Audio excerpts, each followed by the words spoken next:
Hello, ಎಲ್ಲರೂ ಹೇಗಿದ್ದೀರಾ? I hope ಎಲ್ಲರೂ ಚೆನ್ನಾಗಿದ್ದೀರಾ ಅಂತ ಭಾವಿಸ್ತಿದ್ದೀನಿ. Welcome back to my YouTube channel. So ನಾನಿವತ್ತು ಎಪಿಸೋಡ್ 35ನ ಎಕ್ಸ್ಪ್ಲೇನ್ ಮಾಡ್ತಾ ಇದ್ದೀನಿ. ಇಲ್ಲಿ ಅದಕ್ಕೆ ಮಹಾರಾಣಿ ಸೂಸಿಂಗ್ ಹೇಳ್ತಿರ್ತಾಳೆ, ನಿಂತ್ಕೋ, ನಿನ್ನನ್ನು ಹೋಗೋದಕ್ಕೆ ಯಾರು ಹೇಳಿದ್ದು ಅಂತ ಕೇಳ್ತಿರ್ತಾಳೆ. ಇಲ್ಲಿ ಅದಕ್ಕೆ ರಾಣಿ ಶೂ ಹೇಳ್ತಾಳೆ, ನಿನ್ನ ಮಾತಿನ ಅರ್ಥ ಏನು? ಅದಕ್ಕೆ ಮಹಾರಾಣಿ ಸೂಸಿಂಗು ನಗ್ತಾ ಹೇಳ್ತಿರ್ತಾಳೆ, ನೀವೆಲ್ಲರೂ ನನಗೆ ಚೆನ್ನಾಗಿ ಬೈದ್ರಿ, ಅವಮಾನ ಮಾಡಿದ್ರಿ, ಒಬ್ಬೊಬ್ಬರಾದ್ಮೇಲೆ ಹೊಡಿದ್ರಿ, ಬಡದ್ರಿ, ಇಷ್ಟೊಂದೆಲ್ಲ ಮಾತಾಡಿದ್ರಿ. ಆಗ ನಿನಗೆ ಅನ್ಸಿತ್ತಾ ಮುಂದೆ ನಾನೇ ಮಹಾರಾಣಿ ಆಗ್ತೀನಿ ಅಂತ?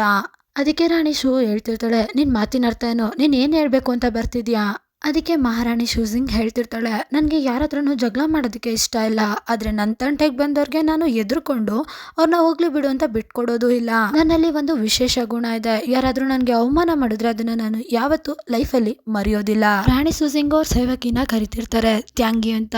ಇಲ್ಲಿ ಅದಕ್ಕೆ ಅವಳು ಮುಂದೆ ಬಂದು ಹಾ ನನ್ನ ರಾಣಿ ಅಂತ ಕೇಳ್ತಿರ್ತಾಳೆ. ಅದಕ್ಕೆ ಮಹಾರಾಣಿ ಸೂಸಿಂಗ್ ಏನಿರ್ತಾರೆ, ಅವರು ಶಾಹಿ ಫರ್ಮಾನ ಬಂದಿರುತ್ತಲ್ಲ ಅದನ್ನ ಅವ್ರ ಸೇವಕಿ ಕೈಲಿ ಕೊಡ್ತಾರೆ. ಇಲ್ಲಿ ಅವಳು ಅದನ್ನ ಓದಿದ್ಮೇಲೆ ಫುಲ್ಲು ಖುಷಿ ಆಗ್ಬಿಡ್ತಾಳೆ.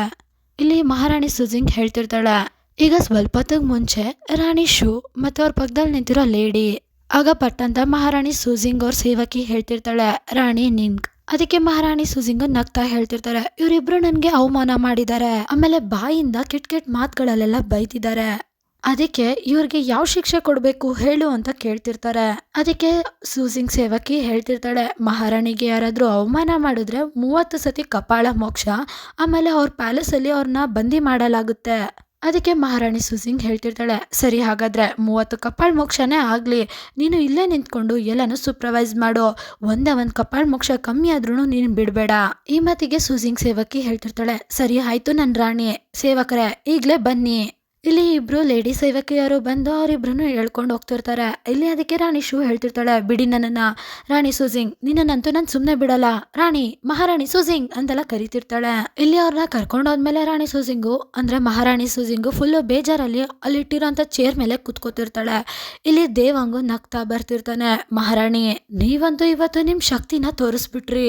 ಇಲ್ಲಿ ಅದಕ್ಕೆ ಮಹಾರಾಣಿ ಸೂಸಿಂಗ್ ಹೇಳ್ತಿರ್ತಾಳೆ, ಸಾಕು ಸಾಕು, ಈ ಥರ ಸುಮ್ಮನೆ ನನ್ನನ್ನು ಅಪ್ರಿಷಿಯೇಟ್ ಮಾಡಬೇಡ, ನಂಗಂತೂ ಒಂದು ವಿಷಯ ಅರ್ಥನೇ ಆಗ್ತಿಲ್ಲ, ನಾನು ಮಹಾರಾಜರಿಗೆ ಅಂಥದ್ದು ಏನು ಮಾಡಿದೆ, ಅವ್ರು ಇಷ್ಟೊಂದು ಖುಷಿ ಪಟ್ಕೊಂಡು ನನ್ನನ್ನು ಮಹಾರಾಣಿ ಅಂತ ಪದವಿ ಕೊಟ್ಟಿರೋದಾರಲ್ಲ. ಈ ಮಾತಿಗೆ ದೇವಂಗ ನಗ್ತಾ ಹೇಳ್ತಿರ್ತಾನೆ, ಮಹಾರಾಣಿ ನೀವು ಕಾಮಿಡಿ ಮಾಡ್ತಿದ್ದೀರ ತಾನೆ, ನಾಳೆ ನಿಮಗೆ ಮಹಾರಾಣಿದು ಪಟ್ಟಾಭಿಷೇಕ ಆಗುತ್ತೆ. ಆಗ ಪ್ಯಾಲೇಸಲ್ಲಿರೋಂಥ ಎಲ್ಲ ಮಂತ್ರಿಗಳು ಮತ್ತು ಈ ರಾಜ್ಯದಲ್ಲಿರೋ ಎಲ್ಲ ಲೇಡೀಸ್ಗಳು ನಿಮಗೆ ಕಂಗ್ರಾಟ್ಸ್ ಮಾಡೋದಕ್ಕೆ ಬರ್ತಾರೆ. ಸೊ ಅದಕ್ಕೆ ಇವತ್ತು ರಾತ್ರಿ ನೀವು ಬೇಗ ರೆಸ್ಟ್ ಮಾಡಿ ಅಂತ ಹೇಳ್ಬಿಟ್ಟು ಅವನಲ್ಲಿಂದ ಹೋಗ್ತಿರ್ತಾನೆ.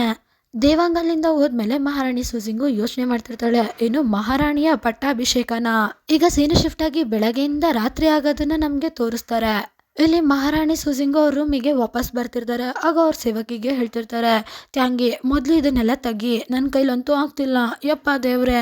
ಅದು ಅಲ್ದಲೆ ಈ ಬಟ್ಟೆ ಎಷ್ಟೊಂದು ಭಾರ ಇದೆ ಅಂತ ಅವಳು ತಲೆಲಿರೋ ಕ್ಲಿಪ್ಸ್ಗಳನ್ನೆಲ್ಲ ತೆಗ್ದು ಕೊಡ್ತಿರ್ತಾಳೆ. ಪ್ಲೀಸ್ ಇದ್ ಮೇಲ್ಗಡೆ ಹಾಕಿರೋ ಡಿಸೈನ್ಗಳನ್ನೆಲ್ಲ ಮೊದಲು ತೆಗಿ ಅಂತ ಹೇಳ್ತಿರ್ತಾರೆ. ಅದಕ್ಕೆ ಎಲ್ಲ ಸೇವಕಿಗಳು ರಾಣಿಯ ಮೈ ಮೇಲೆ ಇರೋ ಒಡವೆ ಆಮೇಲೆ ಆ ಡಿಸೈನ್ನೆಲ್ಲ ತೆಗಿತಿರ್ತಾರೆ. ಇಲ್ಲಿ ಅವಳ ಮನ್ಸಲ್ಲಿ ಅವಳೆ ಹೇಳ್ಕೊತಿರ್ತಾಳೆ, ಒಳ್ಳೆ ಕೆಲಸ ಮಾಡಿದೆ, ದೇವಾಂಗ್ ಮಾತನ್ನ ಕೇಳಿ ನಾನು ಬೇಗ ರೆಸ್ಟ್ ಮಾಡಿದ್ದು ಒಳ್ಳೇದಾಯ್ತು, ಇಲ್ಲ ಅಂದಿದ್ದಿದ್ರೆ ಯಾವಾಗ ಪಟ್ಟಾಭಿಷೇಕ ಆಗ್ತಿತ್ತೋ ಆ ಸುಸ್ತಿಗೆ ಮಹಾರಾಣಿ ಸತ್ತೋದ್ಲು ಅಂತ ಹಿಸ್ಟ್ರಿ ಕ್ರಿಯೇಟ್ ಆಗ್ಬಿಡ್ತಿತ್ತು. ಈಗ ನಮ್ಗೆ ಸ್ವಲ್ಪ ಹೊತ್ತಾದ್ಮೇಲೆ ತೋರಿಸ್ತಾರೆ. ಅಲ್ಲಿ ಅವಳೋಗ ಒಂದು ಮಂಚದ ಮೇಲೆ ಕುತ್ಕೊಂಡಿರ್ತಾಳೆ. ಅಲ್ಲಿ ಅವಳ ಮನ್ಸಲ್ಲಿ ಅವಳೆ ಮಾತಾಡ್ಕೋತಿರ್ತಾಳೆ, ಮಹಾರಾಣಿ ಆಗೋದು ತುಂಬಾ ಕಷ್ಟದ ಕೆಲಸ. ಅದೇ ಟೈಮಿಗೆ ಮಹಾರಾಜರು ಕೂಡ ಅಲ್ಲಿಗೆ ಬರ್ತಾರೆ. ನನ್ ಮಹಾರಾಣಿ ಹೇಗ ಅನಿಸ್ತಿದೆ ನಿಮ್ಗೆ ಅಂತ ಕೇಳ್ತಿರ್ತಾರೆ. ಇಲ್ಲಿ ಅದಕ್ಕೆ ರಾಣಿ ಅಂದ್ರೆ ಮಹಾರಾಣಿ ಸೂಸಿಂಗು, ನನ್ನ ಕತ್ತು ಮತ್ತೆ ನನ್ನ ಶೋಲ್ಡರ್ ಎಲ್ಲ ಈಗಲೇ ಮುರ್ಕೊಂಡು ಕೆಳಗೆ ಬೀಳೋ ಥರ ಆಗ್ತಿದೆ ಅಂತ ಹೇಳ್ತಿರ್ತಾಳೆ. ಇಲ್ಲಿ ಅದಕ್ಕೆ ಮಹಾರಾಜ್ರೆ ಮುಂದೆ ಬಂದು ಮಹಾರಾಣಿ ಸೂಸಿಂಗ್ ಶೋಲ್ಡರ್ನ ಮಸಾಜ್ ಮಾಡ್ತಿರ್ತಾರೆ. ಇದನ್ನ ನೋಡಿ ಮಹಾರಾಣಿ ಸೂಸಿಂಗ್ ಹೇಳ್ತಿರ್ತಾಳೆ, ಈಗ ಸ್ವಲ್ಪ ಸಮಾಧಾನ ಆಯ್ತು. ಆಮೇಲೆ ಅವಳಿಗೆ ಏನೋ ರಿಯಲೈಸ್ ಆಗುತ್ತೆ. ಅದಕ್ಕೆ ಅವಳು ಮಹಾರಾಜ್ರ ಕಡೆ ತಿರುಗ್ಬಿಟ್ಟು ಹೇಳ್ತಿರ್ತಾಳೆ, ನೀವು ನನ್ನನ್ನೇ ಯಾಕೆ ಚೂಸ್ ಮಾಡಿದ್ರಿ ಅಂತ. ಇಲ್ಲಿ ಅದಕ್ಕೆ ಮಹಾರಾಜರು ಹೇಳ್ತಿರ್ತಾರೆ, ಯಾಕೆ ಅಂದರೆ ನೀನು ಲೇಜಿ. ಇಲ್ಲಿ ಅದಕ್ಕೆ ಮಹಾರಾಣಿ ಸೂಸಿಂಗು ಫುಲ್ಲು ಶಾಕಲ್ಲಿ ಏನು ಅಂತ ಕೇಳ್ತಿರ್ತಾಳೆ. ಸೊ ಇಲ್ಲಿಗೆ ಈ ಎಪಿಸೋಡ್ ಕೂಡ ಎಂಡ್ ಆಗುತ್ತೆ. ನೆಕ್ಸ್ಟ್ ಎಪಿಸೋಡಲ್ಲಿ ಏನಾಯಿತು ಅಂತ ತಿಳ್ಕೊಳ್ಳೋದಕ್ಕೆ ವೆಯ್ಟ್ ಮಾಡಿ. Thank you for watching. Bye bye guys.